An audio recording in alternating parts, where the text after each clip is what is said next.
No primeiro momento nós falamos sobre os milagres de Jesus em Cafarnaum. Depois nós enfatizamos todos os milagres de Jesus realizados no ambiente do mar. Ele é aquele que acalma o mar, é aquele que controla todas as coisas, é aquele que manda o mar e as ondas lhe obedecem. Hoje, pelo menos uma vez por ano, eu falo sobre Betesda, sobre o tanque de Betesda. Uma das razões é porque o nome da igreja é Betesda, né? E dessa vez eu até pedi para o Erivaldo, vamos fazer com mais calma, com mais paciência. Eu quero pregar pelo menos algumas mensagens para as pessoas entenderem um pouco mais, não simplesmente o nome da igreja, não é o objetivo pregar a igreja, mas o objetivo é que as pessoas entendam um pouco mais o capítulo 5 de João. Livro de João, capítulo 5. João é o livro dos grandes diálogos. Jesus dialogou muito com as pessoas no livro de João. Você não vai encontrar em outro livro da Bíblia diálogos tão amplos, diálogos tão grandes, diálogos tão bem descritos como no livro de João. Você não encontra. Mateus é muito mais narrativo, Lucas é muito mais historiador, Marcos é muito mais sintético na sua apresentação do Evangelho, mas João é diferente. João é dialogal.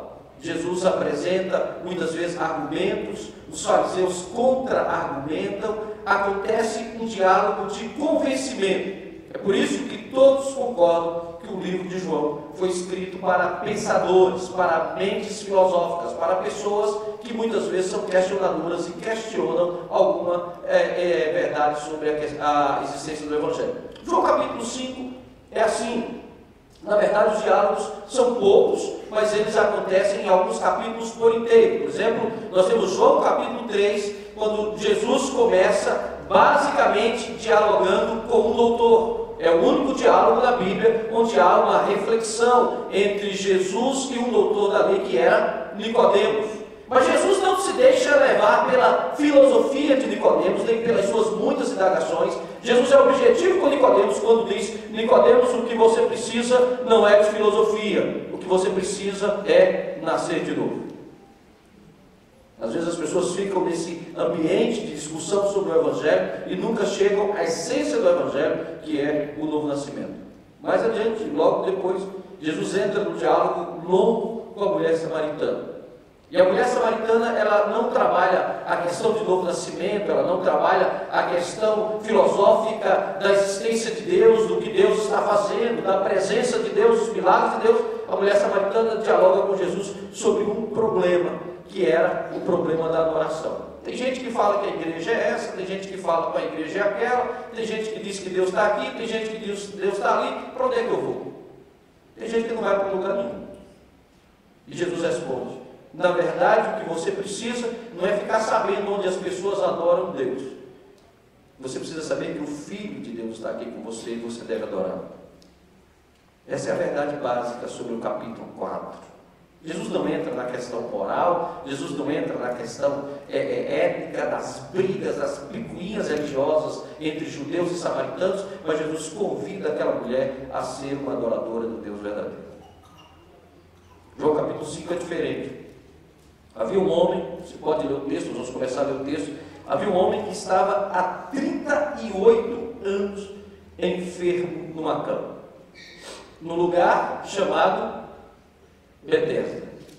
Betesda não é lugar para você ficar 38 anos doente. Isso não é a visão do lugar. Havia um tanque em Israel, havia um lugar em Israel, esse lugar é verdadeiro, é verídico. Havia um lugar. E nesse lugar em Israel acontecia algo. De tempos em tempos Deus descia, diz o texto, e havia ali, algum tempo depois, subiu Jesus a Jerusalém para a festa dos judeus.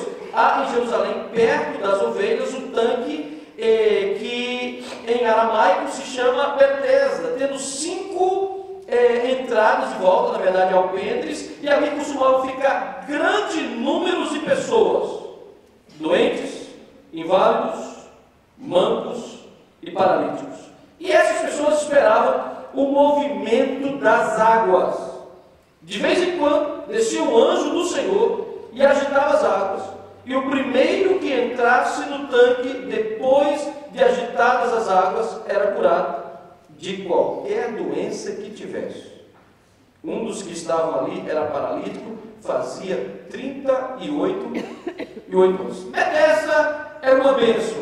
Quando eu prego sobre isso, eu não posso me lembrar de duas coisas que acontecem em Betesda. Em primeiro lugar, Betesda era uma grande bênção para alguns poucos e uma grande maldição para muitos.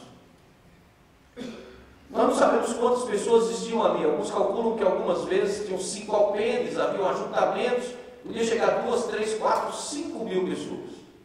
5 mil pessoas numa competição terrível.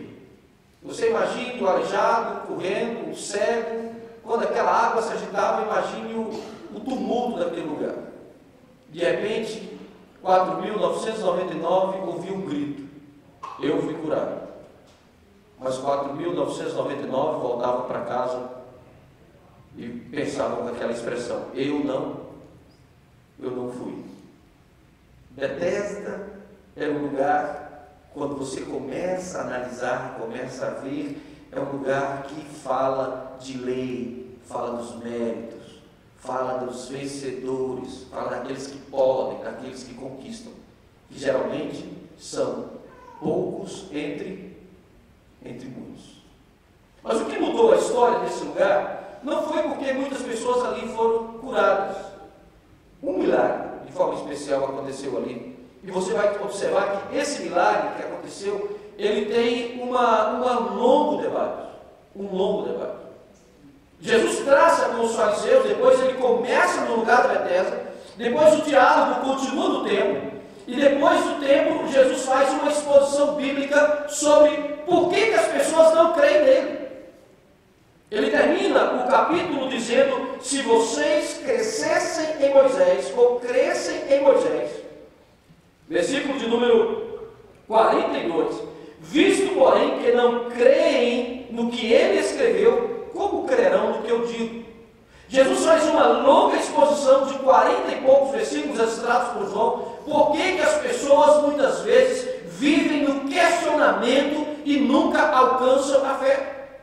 Por que as pessoas muitas vezes vivem naquele questionamento filosófico, naquele questionamento intelectual, naquele questionamento muitas vezes bíblico, naquele questionamento de muitas verdades, e por que muitas vezes não alcançam? Mas hoje, de forma especial, eu quero tratar com vocês sobre alguns temas relacionados com esse lugar, que apontam para Jesus como uma opção muito melhor do que a opção do tanque. Jesus é a melhor opção do que Betesda. Jesus é a melhor opção do que você correr e ficar lá no tanque esperando o milagre acontecer, esperando o anjo descer.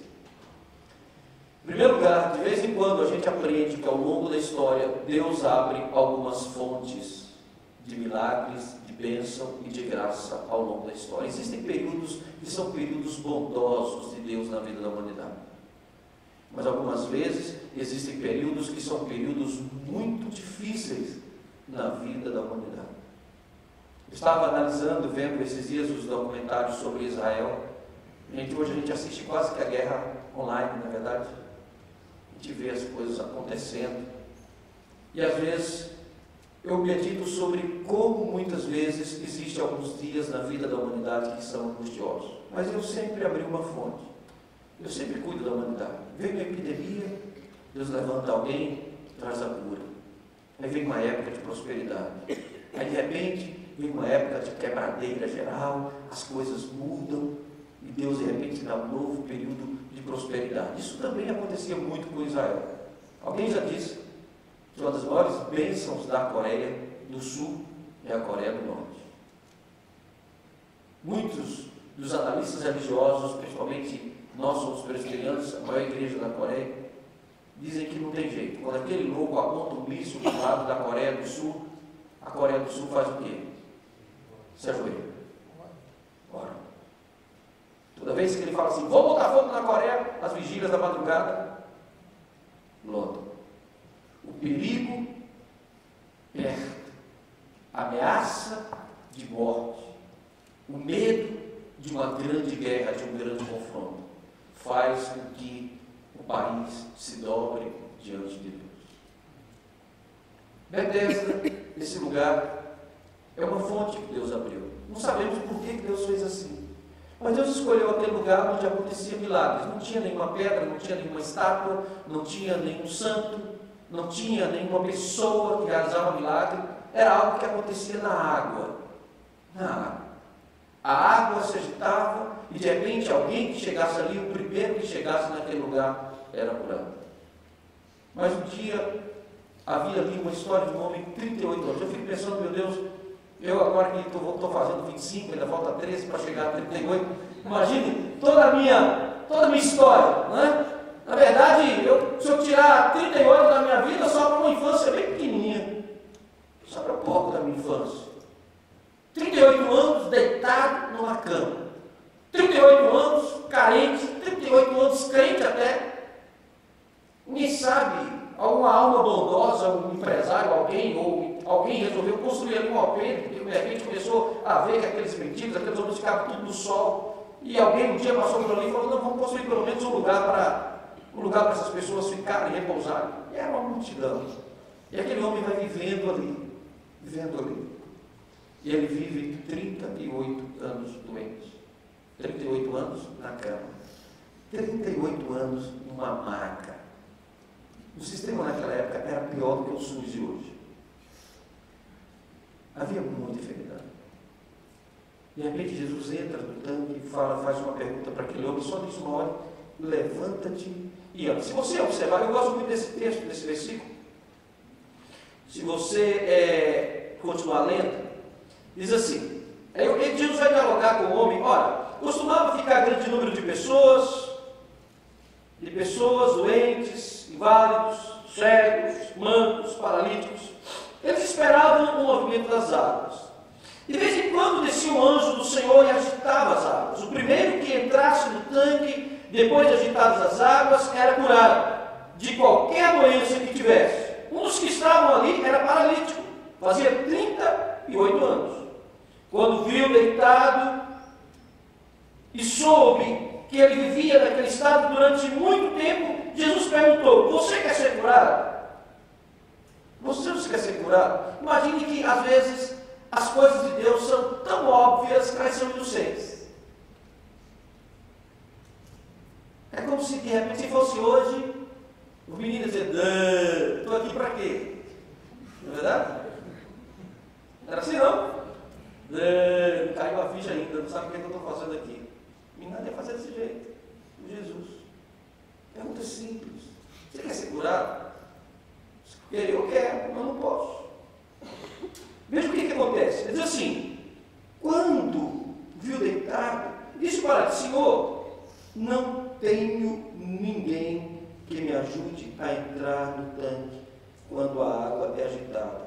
Enquanto estou tentando entrar, outro vem antes de mim. Aquele homem recebeu muitos nãos na vida. Às vezes eu digo que você precisa de muitos nãos, mas às vezes todos os seus problemas se resolvem com apenas um sim. Toda vez eu tento entrar, e vem alguém antes de mim. E aí Jesus disse, levanta-te, pega a tua cama e anda. Imediatamente o homem ficou curado. A minha versão, eu tenho uma versão mais antiga, minha versão da Bíblia é mais antiga, essa aqui eu peguei emprestado do Eduardo, que a minha Bíblia está com um amigo. Mas a minha versão diz assim, enquanto Jesus falou, aquele homem foi curado. A ideia é que existem muitos tipos de relacionamentos de Jesus com os doentes, nós vamos ver isso nos próximos domingos, algumas curas de Jesus. Algumas pessoas Jesus toca, algumas pessoas Jesus incentiva, algumas pessoas Jesus motiva, mas nesse caso é um pouquinho diferente. Nesse caso, Jesus cura enquanto fala, levanta-te. Enquanto ele fala nesse levanta-te, o homem é completamente curado. Não precisou ninguém tocar, não precisou ninguém falar nada, não precisou nenhum bocadó religioso, não precisou nenhum tipo de água benta, já tinha muito ali, mas aquela água não resolveu. Então, não precisou de nada. Enquanto Jesus falou, enquanto ele estava falando, aquele homem vai e se levanta. E você vai descobrir que o diálogo de João capítulo 5 é exatamente sobre isso. É sobre a crença na palavra de Jesus. É por isso que o grande debate O milagre é mediante a palavra. E o debate é sobre a autoridade da palavra. O milagre aconteceu pela palavra de Cristo e os fariseus começam a questionar o que Jesus está dizendo. Eu vou caminhar já para a conclusão, porque hoje é dia de Santa Ceia, é batismo, domingo que vem a gente continua no mesmo texto, mas eu quero que vocês entendam e que nós possamos pensar sobre isso nesse momento. Que Betesda é um tanque, é um lugar cheio de pessoas doentes com as mais diversas enfermidades. E a palavra de Jesus naquele lugar, no meio daquela multidão doente, atinge uma pessoa e aquele homem se levanta para sempre.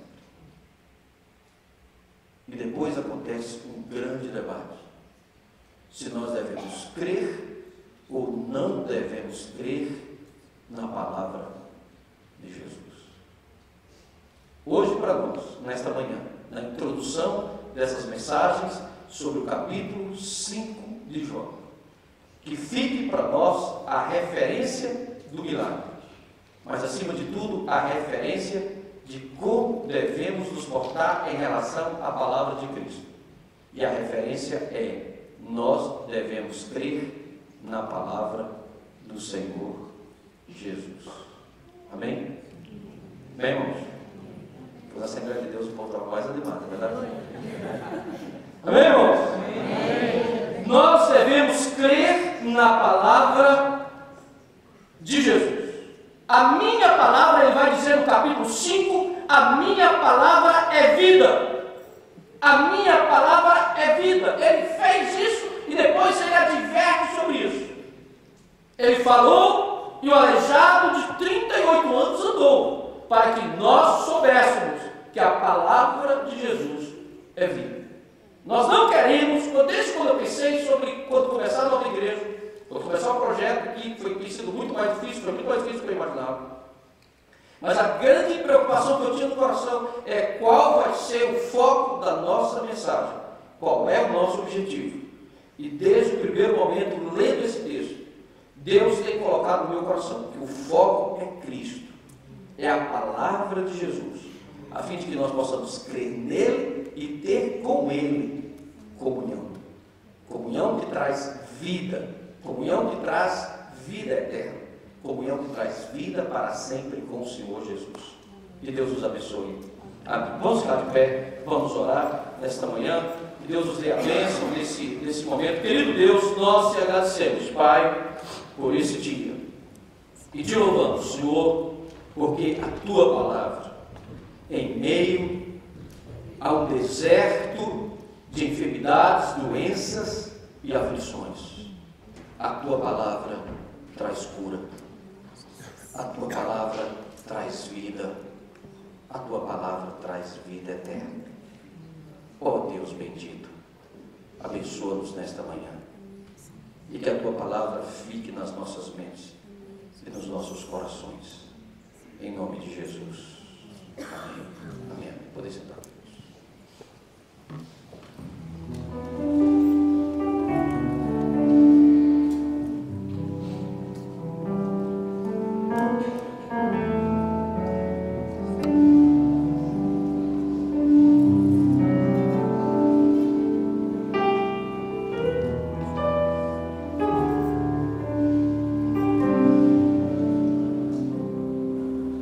Pela via dolorosa em Jerusalém chegou certo homem carregando uma cruz.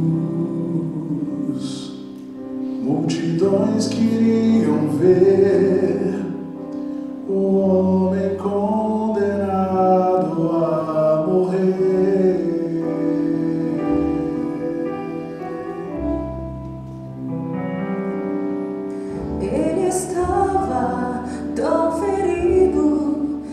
Sangrava sem parar, coroado com espinhos ele foi, e em dor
Tua